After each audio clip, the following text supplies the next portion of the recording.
Hello दोस्तों, आज हमारे साथ में शरद है। शरद का रिसेंट में हमने सर्जरी किया है, जिनमें इनका ब्रेस्ट रिमूव सर्जरी हुआ है and uterus and ovary remove surgery हुआ है। तो शरद हमारे लिए एक स्पेशल टाइप के पेशेंट है, जो कि लगभग जब इनकी उम्र थी 6 साल के, तब से ये चल नहीं पा रहे, चल फिर नहीं पा रहे हैं। तो ये फिजिकली चैलेंज है, लेकिन स्टिल उनने फिर भी सर्जरी कराई। इनका एजुकेशन बहुत अच्छा कर रखा है और इनके साथ में जो है उनकी लाइफ पार्टनर है, जो कि 20 साल से लगभग रिलेशन में है। तो आज हम शरद से ही उनकी पूरी स्टोरी जानेंगे। उनने अभी तक ये सारी चीजें कैसे की, कैसे अपना हार्मोन थेरेपी शुरू किया और कैसे फैमिली को मनाया, कैसे साइकेट्रिस्ट कंसल्टेशन हुआ, इसी बारे में आज हम इनसे बात करेंगे। तो शरद, मुझे ये बताइए सबसे पहले कि आप चल फिर नहीं पाते, आप व्हील चेयर पे यहाँ पे हमारे यहाँ पे भी सर्जरी करने के लिए आए। जी सर। ठीक है, ये कब से प्रॉब्लम है आपको?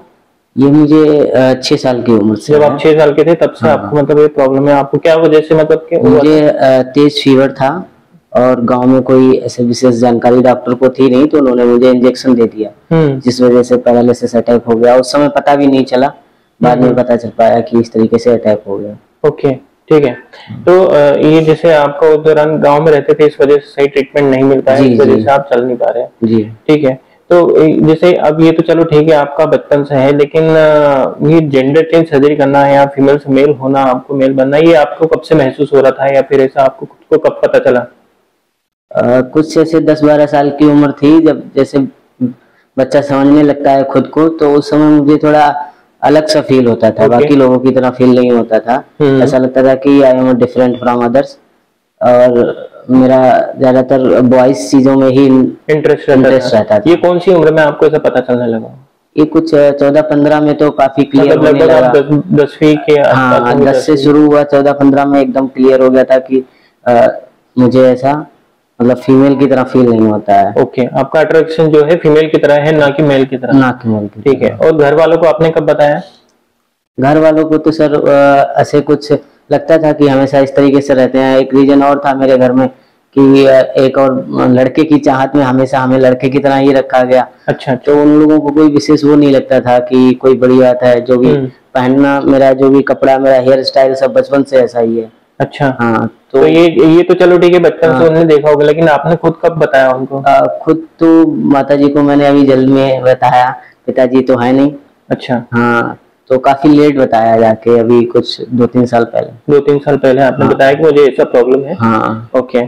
तो सर, जैसे आप चल फिर नहीं पाते हैं, तो इसमें आपको प्रॉब्लम होती होगी। मुझे ये बताइए कि ये मोटिवेशन आपको कहाँ से मिलता है, मतलब कैसे मिला कि हम पढ़े ज्यादा, या फिर क्या मतलब आपको ऐसा फील हो रहा था? शुरू से ये था कि लाइफ में कुछ ऐसा करना है जो सोशल हो, मतलब समाज के लिए। थोड़ा सा फैमिली बैकग्राउंड भी ऐसा रहा है, तो ब्लड का भी असर कह सकते हैं, क्योंकि मेरे दादाजी भी फ्रीडम फाइटर थे। ओके। तो वहां से मुझे उनसे काफी प्रेरणा मिलती थी, लेकिन मेरे आगे दिक्कत थी। तो मेरे यहाँ एजुकेशन का सिस्टम इतना अच्छा नहीं था उस समय। तो ऐसा लगता है कहीं बाहर पढ़ने को मिल जाए या कुछ भी। उसी दौरान मेरे पिताजी भी एक्सपायर हो गए, 8th क्लास में ही थे हम। तो उन्होंने बोला ठीक है, कहीं सिटी में एडमिशन करवा देंगे। फिर उसके बाद में लाइफ एकदम स्पॉइल सी हो गई, ऐसा लगा। और उसी समय मेरा एक सर्जरी हुआ था पैरों का, जब हम 6th-7th क्लास में थे। तो 2 साल हम बेड पे रहे, तो जो पढ़ाई चल भी रही थी गाँव की, वो भी बंद हो गई। हाँ, फिर लगा अब तो कुछ नहीं हो सकता है। फिर अचानक से एक मिरेकल होता है कि मेरी लाइफ में इनका आना होता है। मेरे गांव में ही इनकी ननिहाल है, तो ऐसे ही दोस्ती वोस्ती में रोज आना जाना शुरू हो जाता है। तो ये हमको देखती हैं कि इस तरीके से हम रहते हैं। आए दिन बातचीत होती है कि ये ऐसे क्यों पड़े रहते हो, थोड़ा पढ़ लिया करो, पूरा पूरा दिन ऐसे ही। तो मैंने अपना उनसे बातचीत करना शुरू किया। फिर उन्होंने एकदम बोला कि ठीक है, हम सपोर्ट करेंगे, आप पढ़ाई वढ़ाई करो। अच्छा। तो सर, मुझे ये बताइए कि आपने एजुकेशन में क्या क्या कर रखा है, मतलब कौन सी डिग्री है, कितनी बार लिया आपने? मेरे पास डबल पीजी है और एजुकेशन में बैचलर है, और एमबीए किया है एचआर एंड फाइनेंस में। मतलब आपके पास 4 डिग्री ले रखी है आपने। ओके, अभी आपकी उम्र कितनी है? 32 कंप्लीट। 32 है। और आप अभी गवर्नमेंट जॉब भी कर रहे हैं? हाँ जी, सिविल की तैयारी चल रही है। सिविल की तैयारी चल रही है, एंड आप ऑलरेडी गवर्नमेंट जॉब में भी हैं, आपने 4 बार डिग्री ले रखी है। ठीक है। ये सारी चीजों का मोटिवेशन का सोर्स जो है आपका लाइफ पार्टनर है। जी बिल्कुल। ठीक है। तो ये आपको कब मिले थे? ये 20 साल हो गए लगभग? हाँ, लगभग 18 साल हो गए। 18 साल 20 साल के आसपास लगभग हो गए। ठीक है। आपका नाम क्या है? सविता सिंह। सविता सिंह इनका नाम है, जो कि इनके साथ में लगभग 18 साल इनका लगभग रिलेशन को हो चुका है। सविता जी, जैसे आपने इनको देखा तो आपको लगा कि इनको आपको सपोर्ट करना चाहिए, तो ये सपोर्ट करना तो चलो ठीक है, लेकिन इनके साथ में आपको लाइफ बिताना, तो इससे रिलेटेड आपकी फैमिली में बहुत सारे प्रॉब्लम आए होंगे, क्रिएट होंगे, तो उसका फिर क्या हुआ, मतलब आपने क्या? फैमिली में सबसे ज्यादा तो मम्मी को प्रॉब्लम थी कि ऐसे कैसे हो सकता है, एक लड़की के साथ कैसे रह सकती है। तो इसलिए काफी इशू आ रहे थे। ऊपर से मेरी ननिहाल वहाँ पे थी, मामा थे, मामी, नाना, नानी, सब लोग को बहुत ज्यादा प्रॉब्लम थी। वैसे हम इनके यहाँ से रिलेशन तो काफी अच्छे थे सबके, हर वक्त आना जाना था, लेकिन जब इस टाइप की बातें होने लगी तो लोगों को प्रॉब्लम होने लगी। अच्छा। लेकिन हाँ, पापा मेरे थोड़े से ठीक है, समझते हैं हमको, तो उनका थोड़ा सपोर्ट रहा। उनके हिसाब से ये था कि सोच लो, समझ लो, ये डिसीजन कहीं गलत ना हो जाए आगे चल के, क्योंकि ये जीवन भर के लिए जीवन भर के लिए है। तो फिर ये था कि नहीं, हमको मतलब इनका ही साथ देना है, और मुझे नहीं लगता कि ये डिसीजन कभी गलत होगा। तो बस ये था। फिर मम्मी को थोड़ा सा पापा ने समझाया, काफी कलेश हुआ करते थे घर में। तो फाइनली फिर ये कुछ दिनों तक ऐसा नहीं कि एक बार में होगा, कुछ सालों तक चला होगा, सालों तक ये चला। ये था कि पहले तो हम लोग जैसे साथ में नहीं रहते थे, मिलना जुलना हो जाता था। 8 किलोमीटर दूरी पे गांव था, तो कभी हम चले गए इनके घर, कभी ये आ गए मिलने के लिए, ऐसे ही चलता रहा 4 साल तक। अच्छा। उसके बाद में ये था कि हमारी भी पढ़ाई इंटर कंप्लीट हो गया था, उनका हाई स्कूल था। तो फिर ये था कि फिर मम्मी को पापा को हमने मनाया कि हम शरद को ही रख लेते हैं, क्योंकि पढ़ाई कंप्लीट हो जाएगी। अच्छा। तो फिर मम्मी ने थोड़ा सा इस चीज में सपोर्ट किया, ठीक है कोई दिक्कत नहीं है। अच्छा, पढ़ाई के लिए पढ़ाई करने के दौरान ये आपके घर पे हो, हाँ तो ठीक है, रख लो, कोई दिक्कत नहीं है। फिर इनको हमने अपने यहाँ मतलब जहाँ रहते थे वहीं पे रूम रेंट पे दिलवा दिया था। तो हेल्प के लिए था कि हर वक्त हम साथ ही में रहते थे, घर से आना जाना रहता था। कभी इनकी दीदी लोग आ गई या कुछ भी इस टाइप से हो जाता था, परमानेंट तो हम ही रहते थे। अच्छा। हाँ, ये चीज थी। फिर स्कूल का भी था, हाँ स्कूल लाना ले जाना, ये सारा भी हम लोगों ने रिक्शा लगा रखा था। उस टाइम में व्हील चेयर का इतना वो नहीं था। अच्छा। तो अभी आपका जॉब का कितना टाइम हुआ है, जॉब लगे हुए? 2 साल हो गए। 2 साल हुए, मतलब गवर्नमेंट टीचर? गवर्नमेंट टीचर, हाँ। ओके, मतलब अभी सब कुछ नॉर्मल चल रहा है? हाँ। अभी आपका रिसेंट में 2 सर्जरी हुआ है, तो अच्छा लग रहा है आपको? हाँ जी सर, बिल्कुल ठीक है। ऐसा लग रहा है कि यही होना था, मतलब यही था, यही आपको चाहिए था, यही आपको पाना था। ठीक है, अब हम थोड़ा सा आपका सर्जरी का प्रोसीजर के बारे में पूछते हैं। तो ये आपके साथ में ऐसा प्रॉब्लम हुआ होगा कि मुझे मतलब फील होता है कि मैं एक लड़की होके एक मैं लड़का जैसा महसूस करता हूँ या हूँ, तो ये आपने कहाँ डॉक्टर से मिले, क्या हुआ? मम्मी पापा को बोला था, उनने कुछ डॉक्टर को दिखाया आपको? सबसे पहले काउंसलिंग कराने के लिए ऐसा कुछ बात हुआ होगा? हाँ सर, जैसे हमारे यहाँ इतने लोग अवेयर नहीं थे कि जो कि पेरेंट्स जा पाते हैं मेरे साथ। तो जब मेरी उम्र हो गई थी 25-24 साल, तब हम लखनऊ में डॉक्टर AK सिंह से मिले। डायरेक्ट चले गए थे सर्जरी डिपार्टमेंट में। मुझे लगा यहीं से होता है, तो उन्होंने बताया कि ऐसा नहीं है, ये सारी चीजें पहले आप साइकेट्रिस्ट के पास जाइए। तो एक छोटी सी प्रोसेस बताई, तो वहां हम गए, वहां डॉक्टर उस दिन मिले नहीं। फिर काफी दौड़ भाग की, लेकिन मिल नहीं पाए, तो थोड़ा डिसअपॉइंट हुए, छोड़ दी चीजें कि अभी नहीं करना है। फिर हम अभी जॉब में आए 2-2.5 साल पहले, तब फिर से सोचा कि अब इसको फॉलो अप करते हैं। अच्छा। इस शाहजहांपुर छोटी डिस्ट्रिक्ट में ही मैंने सारा सब कुछ बताया। वहाँ पे पहला केस मेरा था, उनको भी समझना मुश्किल था, तो हैंडल नहीं करना चाह रहे थे। फिर कई एक जगह उन्होंने बात करके मुझे बुलाया, फिर मेरी काउंसलिंग की 6 मंथ। अच्छा। और मुझे लेटर दिया। 6 महीने में कितनी बार बुलाते थे वो आपको? 6 महीने में हफ्ते में 2 से 3 बार बुला ही लेते थे। अच्छा। हाँ, हर हफ्ते में 2 या 3 या 15 दिन पे आपको। पहले हफ्ते में 2-3 बार, फिर 15 दिन में 2 बार, फिर महीने में 1 बार, ऐसे करके। अच्छा, ऐसा मतलब आपका सेशन चलता है? हाँ, सेशन 6 महीने का टाइम लगा आपको सर्टिफिकेट पाने में। तो जिसमें कई एक मेंटल एबिलिटी क्वेश्चन भी थे, और क्वेश्चंस बहुत सारी नॉर्मल डेली लाइफ से रिलेटेड थे। 3 लोगों ने किया था। एक वहाँ आपके जो पार्टनर है ये भी आपके साथ? हाँ, ये साथ में रहती थी। 1-2 इनका भी सेशन हुआ था काउंसलिंग का। अच्छा अच्छा, हाँ ठीक है। तो ये तो काउंसलिंग का सेशन हुआ। फिर उसके बाद वहां से आपको सर्टिफिकेट मिल गया होगा कि आप जो है सर्जरी कर सकते हैं। फिर उसके बाद में आपका हार्मोन थेरेपी का स्टेटस? फिर हम KGM में गए, उन्होंने थोड़ा सा लंबा प्रोसेस बता दिया कि पेरेंट्स को लेके आइए, ये मतलब इस तरीके से हम शुरू नहीं कर सकते हैं। रूल को वो फॉलो ही नहीं कर रहे थे, हम एडल्ट भी हो चुके थे। तो फिर मैंने सहारा हॉस्पिटल में डॉक्टर अजय शुक्ला है, उनसे मिले जाके, एंडोक्रोलॉजिस्ट। उन्होंने बोला ठीक है आइए आप, फिर उन्होंने शुरू कर दिया मेरा। अच्छा, वहाँ पे आपको मिले होंगे तो उन्होंने कुछ आपका ब्लड टेस्ट वगैरह किया होगा? हाँ, काफी blood test, hormone replacement therapy हाँ। आपका शुरू कर दिया होगा। तो हार्मोन थेरेपी में आपके बदलाव क्या क्या होने लगे आपके अंदर? मेरी ऐसे वॉइस डीप हो गई। ओके। हाँ, पहले बहुत ही मेरी महीन आवाज थी एकदम से। अच्छा। हाँ, इसके बाद में बियर्ड वगैरह निकलना शुरू हो गई, और हेयर ग्रोथ जहाँ जहाँ होना चाहिए वहाँ शुरू हो गए, और थोड़ा मेंटली ऐसे कॉन्फिडेंसली फील होने लगा, आत्मविश्वास हाँ, आ गया। वो थोड़ा मेंटली यही चेंजेस होता है कि हम आत्मविश्वास फील करने लगते हैं। इसके पहले परेशान होते रहते हैं, मेरे साथ में ऐसा क्या हो रहा है, या फिर डिप्रेशन होता है, एंजाइटी होती है।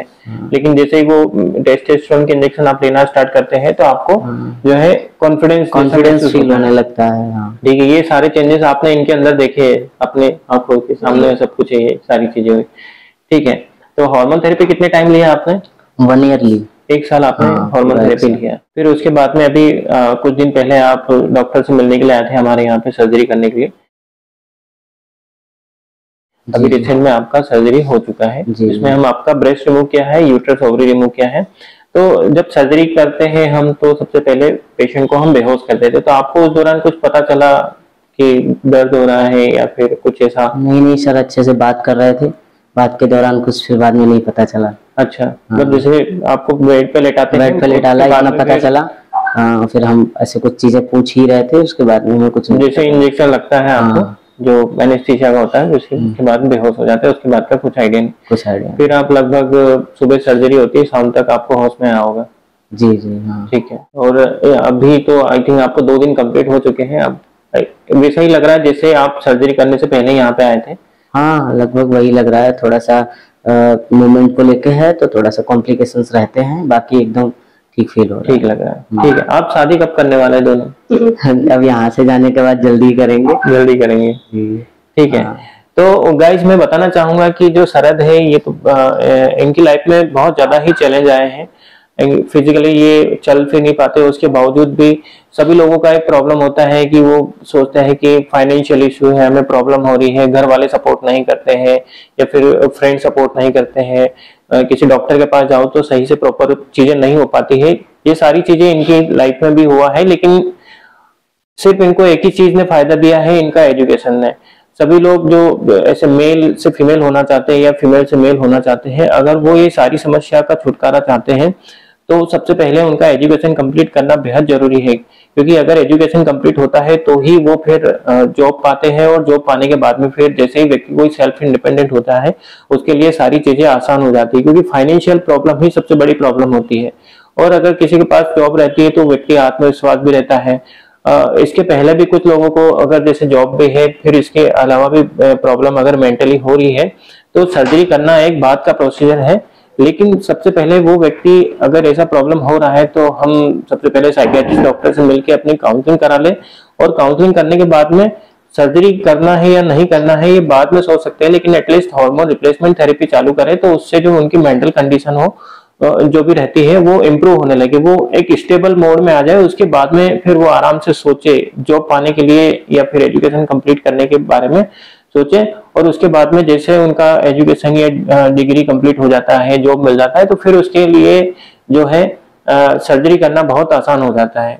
यही आपका भी हुआ, जब तक जॉब नहीं था उसके पहले तो बहुत सारी प्रॉब्लम हो रही होगी। हाँ सर, सोच ही नहीं पा रहे थे फाइनेंशियल कंडीशन की वजह से। चीजों के बारे में जानकारी हो गई थी एजुकेशन की वजह से, लेकिन फाइनेंशियली भी स्ट्रांग होना बहुत जरूरी है। फाइनेंशियली स्ट्रांग होना जरूरी है, और डिग्री जब हमारे पास होता है तो कोई भी व्यक्ति हमारी बातें एटलीस्ट सुनता है। अगर उसके पहले एज कम है या फिर हमारे पास जॉब नहीं है, हम सेल्फ इंडिपेंडेंट नहीं है, तो कोई ज्यादा हम किसी को अगर कुछ बातें बोलते हैं तो उनके ऊपर इम्प्रेशन कम होता है, या फिर वो लोग सुन नहीं पाते हैं, सुनते नहीं है। लेकिन जैसे ही अगर कोई जॉब है या फिर हम खुद हमने अपना कुछ कर रखा है, तो फिर हर कोई व्यक्ति उस व्यक्ति की सुनता है कि हाँ ये कुछ बोल रहा है, या फिर इसका हमें कोई एक्शन लेना चाहिए। फैमिली का आपको सपोर्ट रहा है?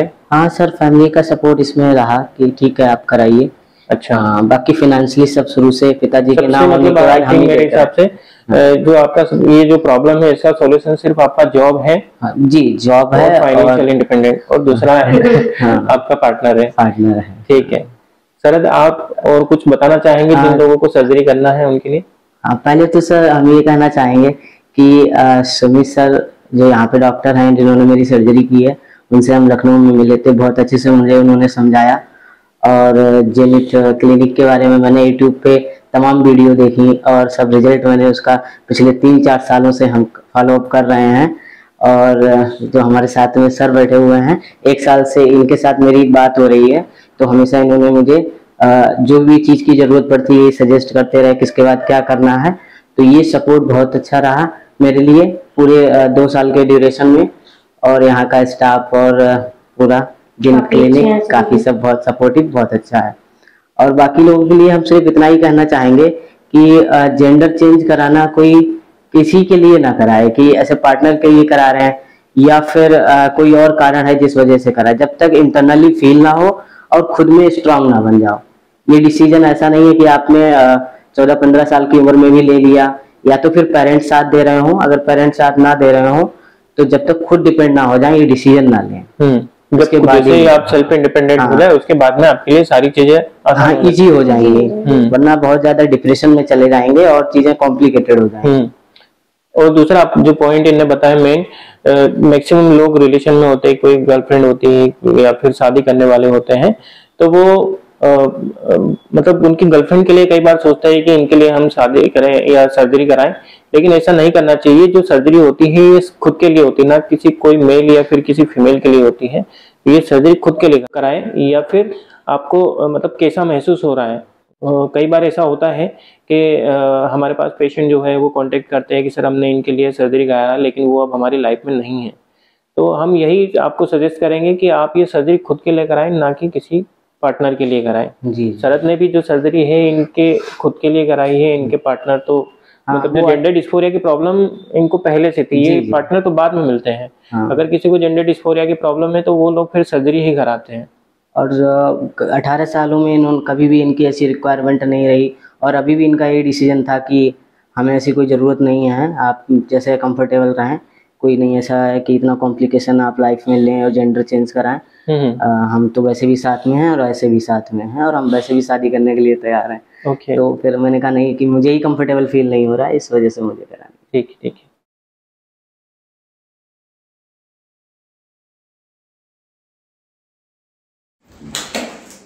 कब हुआ था आपका सर्जरी? 18 मतलब 5 दिन हो गए।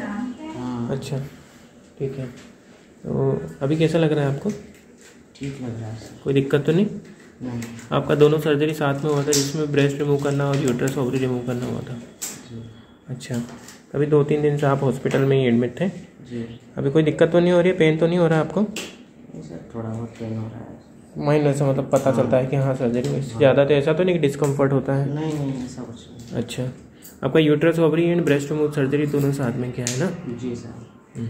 जब सर्जरी करते हो उस दौरान कुछ दिक्कत हुई आपको? मतलब जैसे बेहोश करते हैं तो उस दौरान कुछ पता चला था आपको? नहीं सर, कुछ भी पता नहीं चला था? नहीं। ठीक है, आज आपका फर्स्ट ड्रेसिंग कर रहे हैं हम। अभी ड्रेसिंग करके वापस क्लोज कर देंगे, उसके बाद में 3-4 दिन के बाद में आपको कराना रहेगा। ठीक है।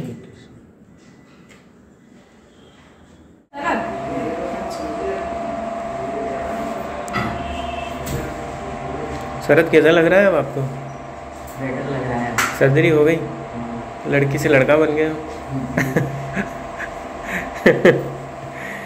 पापा है कि नहीं आपके? पापा है कि नहीं? मम्मी? उनको पता है कि नहीं पता है? पता है। खुश भी है इस बात से। खुश है? कितने भाई हैं आप? भाई बहन हैं आप? एक भाई है बड़े। अच्छा,